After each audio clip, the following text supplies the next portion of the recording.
don't snore loudly. Women tend to huff and puff or purr. I mean, you have different terms, and you'll get this. I'm sure you see this in your practice.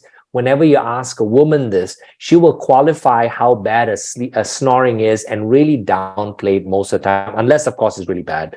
And then on the men's side, they just like, yeah, they just told me I snore and I snore loudly.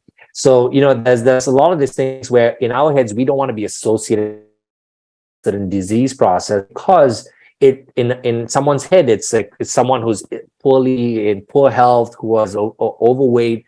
But I'm not overweight. I can't have that. That's wrong.